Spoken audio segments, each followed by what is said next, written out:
늘 의로운 사람으로 삼기 위해서 아예 주님 그 생명을 유니티 합쳐버렸습니다.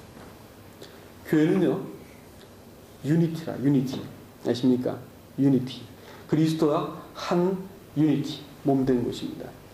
유니포미티가 아니고 유니티요. 유니포미티는 똑같은 옷을 입어가지고 똑같이 말하고 똑같이 생각하고 똑같이 해야 된다는 거예요. 교회는 유니포미티가 아니야. 어떤 사람들은 교회 안에서 이 유니포미티 만들려고 애를 쓰는데 그를 나같지 않은 형제, 내 생각 같지 않은 자매를 용납하지 못해가지고 막 공격하고 하잖아요. 그리고 그를 막 지배하려 하지 않습니까? 그렇지 않아요. 주님은 그렇게 하지 않았어요. 주님은 나에 대해서 유니티 하셨어요. 이 원수 같은 인간, 죄인이고 약한 것은 안 두고 원수같이 하나님을 거스리는 사람이었었는데 그를 끌어안고 보니까 내 갖고 있는 색깔 그대로 내 인격 그대로 내 살아온 삶의 배경 그대로 오롯이 하나님께 고유한 영롱한 빛을 내는 사람 되게 하시고 내 안에 들어와셔서 내 성품, 내 살아온 백그라운드 한 개도 부정하지 않으시고 그대로 그걸 가지고 하나님께서 보석같이 다듬어 가시고 그래서 우리를 특별한 소유요 하나님의 나라고 소유된 백성이고 제사장이라 왕과 같은 제사장이라 이렇게 불렀습니다. 믿음은 그런 거예요. 떡을 뗄 때마다 여러분 한 가지 반드시 기억해낼 것은 하나님이 얼마나 사랑하셨으면 얼마나 나와 함께 계시고 싶었으면 자신을 그 찢겨진 몸이라고 말씀하셨을까. 그리고 하나님이 나를 구원하는 데 있어서 이 가장 완전한 장치를 마련해 두기 위해서 아예 나를 그 자신에게 담아서 포함시켜 버리셨을까. 내가 못난 것 내가 죄질 것 다 하시고도 그분께서 담아가지고 내 있는 모습 그대로 사랑하셨어요.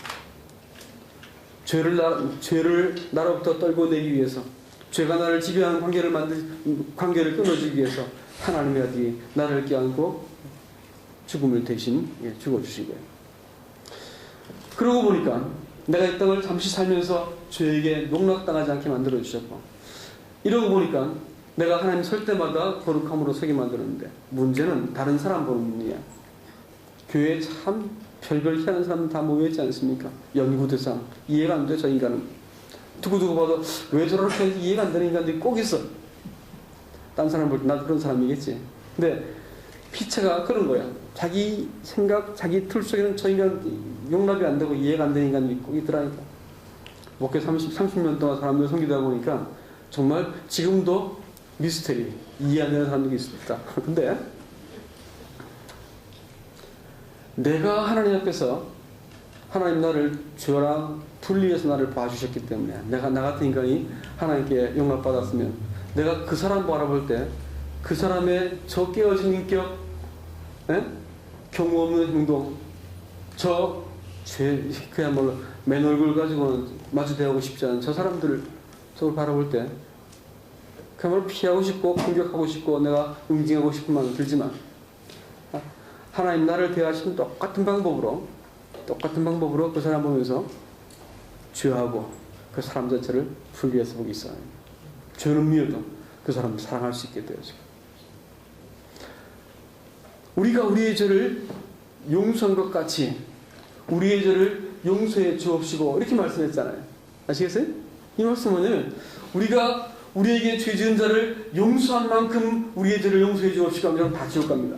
제가 장담컨대 우리가 우리에게 죄 지은 자를 용서한 만큼 우리의 죄를 용서해 주옵소서 하면 여러분 자신 있어요? 그렇게 말하면 아무도 못 가. 전국에 지옥을 아무도 면할 수가 없어.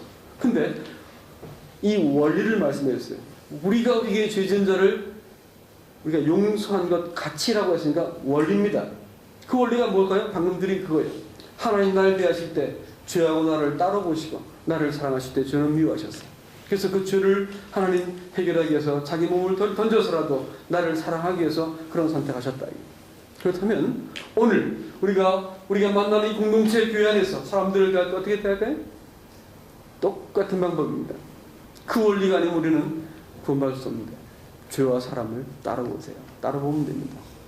그렇게밖에 할 수 없었던 그 인간 바라보면서 얼마나 급했으면 얼마나 어려웠으면 그랬겠니? 라는 생각 들면서 내가 덮어줄 수 있는 것이고 그 사람 자체에 대해서 내가 그를 블레임하지 않고 죄는 밉지만 그 사람을 다 담을 수 있는 똑같은 영적인 논리를 가지고 사람을 대해가는 것입니다. 그러면 철들면 바뀌더라고. 철드니까 사람이 바뀌어. 저 못쓰겠다 싶었던 인간이 나중에 교회를 독보하는 걸 보면서 참 하나님의 일이 참 놀랍구나 생각이 들었었는데, 우리는 예배를 드릴 때마다 성경은 뭐라고 말하겠냐면 예수 그리스도의 죽으심을 오실 때까지 전하는 것이다.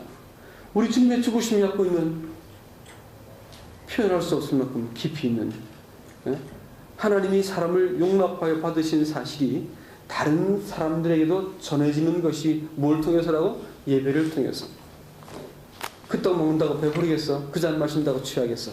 아무것도 아닌 건데, 그걸 먹으면서 한 가지 분명한 것은 어쩌면 나와 같은 인간을 주님 받아주셨는가? 나와 같은 인간과 함께 있기 위해서 주님 그 큰 열심으로 내게 찾아오셨는가? 나는 날 추스리기도 바빴었는데 하나님 그거 아무것도 묻지 않고 내 거라고 말씀하시고 나를 의롭다고 선언하신 이 놀라운 일들을 내가 생각하면서 주님 감사합니다. 참 감사합니다. 내 인생 뭔데 이렇게 주님 함께 하셨고, 내 인생이 뭔데 주님 이렇게 나에 대해서 열심히 보이셨습니까? 이러면서 마음이 예배를 드릴 때마다 나와 함께 하신 예수 그리스도 그분 때문에 감격하고, 그 정체성으로 인생을 그 이름으로 이 세상을 살 수 있기 때문에 모이면 모임대로 감격스러워, 떨어지면 예수 그리스도로 처신하게 되어지는 하나님의 사람들이 되는 거예요. 예배는 영광스러운 겁니다. 초대교회 그 보잘것없는 연소 때 한 무리밖에 안 되는 그 사람들이 세상을 바꿔버렸으면 오늘 이 땅에서도 이 상처받고 고국 떠나가지고 상처받은 이 사람들을 품을 수 있는 사람이 누굴까요? 그리스도밖에 없는데, 그리스도의 가슴으로 죄와 사람을 따라볼 수 있는 이 거룩한 안목을 가진 사람들이 이 땅 사람들을 치유하고 이곳에서 하나님의 거룩한 공동체가 나타날 수 있기를, 예배를 드릴 때마다 이것이 새로워지고, 예배를 드릴 때마다 이 변하지 않는 언약 가운데 우리를 두신 하나님의 열심들을 발견하고, 한 몸 삼기 위해서 자기 몸을 떼어주신 우리 주님의 열심을 생각하고, 예배를 드릴 때마다 거룩한 회복이 있기를 바랍니다.